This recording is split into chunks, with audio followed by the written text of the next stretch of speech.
18 marites na naman. Anak ng putik na yan. Exaggerated daw ang statement ng nagpakilalang 18 ex-Marines at bagmen umano ni resigned Congressman Zaldico.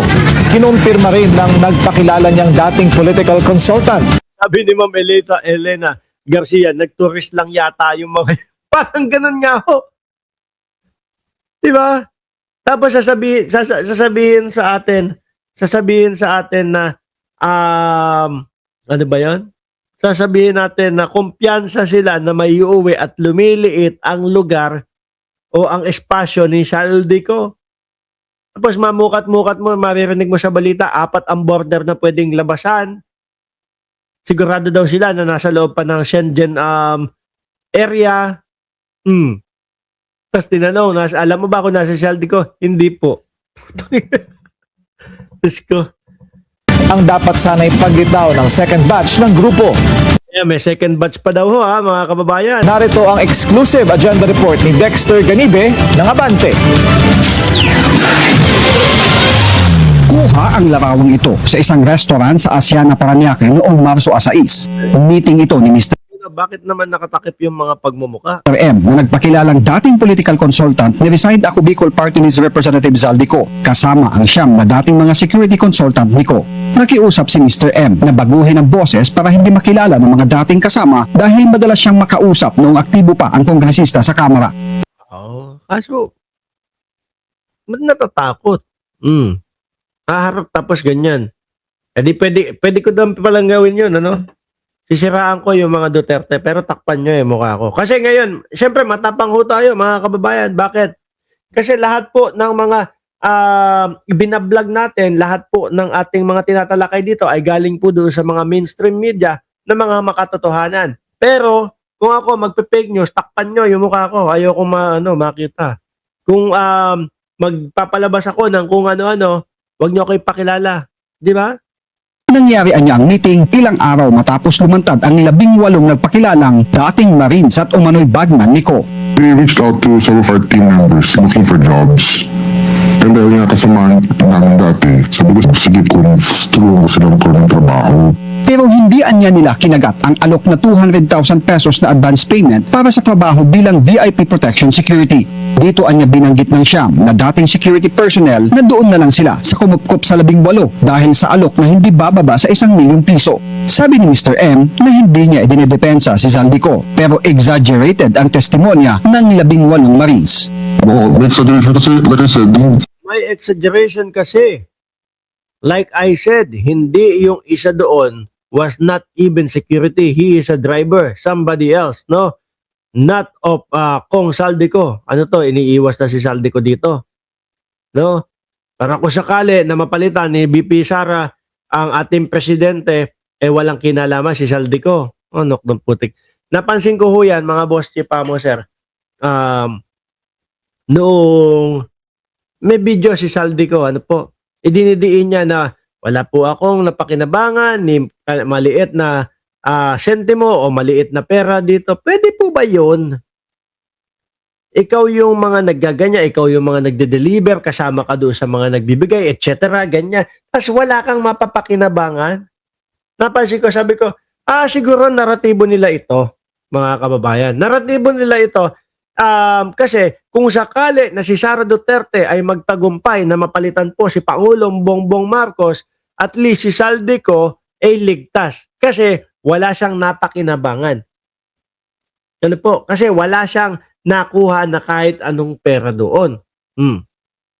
Naging hero pa kasi itinuro daw, itinuro daw yung mga sangkot daw. Yan yung nakikita ko ho dyan. Para hindi naman nga makulong ho, mga bossing. Di ba? At least, palit presidente, si Zaldico ang nagligtas sa kanilang lahat.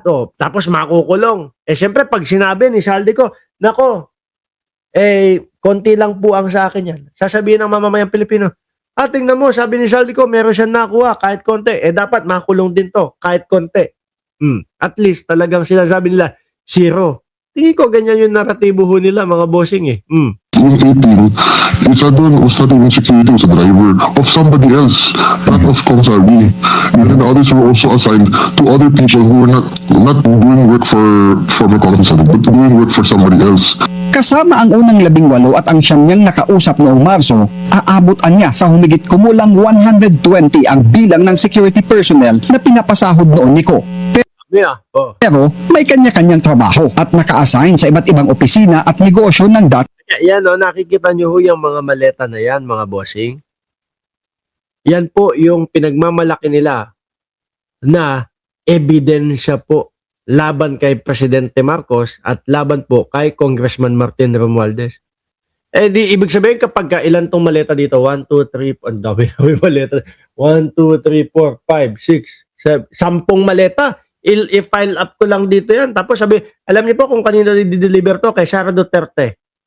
Parang parehas lang din nun, mga kababayan. Yung pinapakita dyan sa video ng mga maleta. Diba? Tapos itatapat nila sa eroplano. O eto, eroplano, maleta, i-deliver na kay President Bongbong Marcos. Yung mga bobo na lang ho at mga uto-uto talaga maniniwala dyan sa mga yan. dating kongresista, maging sa kanyang mga miyembro ng pamilya at mga opisyal ng kanyang mga kumpanya. Kaya tamaan niya ang obserbasyon ni Senator Ping Lacson na hindi kakayanin ng ilang linggo lang kung bilyong-bilyong halaga ng pera ang i-deliver nila. At saka sa 120, Sabi ni Jay Martins, Mark Ramos, may nakitang mga maleta sa na-raid na bar ni Defensor. Totoo? Hanapin niya namin mamaya iyon. Ano? hindi man everybody May vlog mamayang gabi. Totoo ba yan? is acting in every role kasi compartmentalize sila for different roles. So, Aminado si Mr. M na napilitan siyang magsalita kaugnay ng meeting niya sa Siam matapos niyang makita ang isang post ni retired General Romney Pokis na hindi tuloy ngayong Lunes ang kanilang aktibidad na inaasahan sanang paglalabas ng second batch ng mga dating security personnel ni Ko para pagtibayin ang mga naunang pahayag ng 18 ex-Marines. Ayun, may ganun pa. Anyway, mga kababayan, nako, mukhang eto yung mga eto yung mga magiging ano po, ano tawag doon? Sila yung mga magiging ano ba to? Magiging pinaka ebidensya ng mga nagtuturo kay Martin Romualdez, no? Kasi ang pinakamalaki daw po, mga kababayan, ang pinakamalaki na parte nung kay Martin Romualdez kung bakit kakasuhan ay dahil galing daw po kay 18 Martes, doon sa video ni Saldico, at doon po kay Orly Gotesa, mga kababayan. Kaya kailangan paniwalaan nila yon, no? Dahil yun yung gagamitin nila para patunayan na si Martin Romualdez ay magnanakaw. Anyway, mga kababayan, ngayon po, eto naman si Congressman Redon. Ano sabi sa Vice Presidente at doon sa mga Duterte? Tama na daw yung palusot.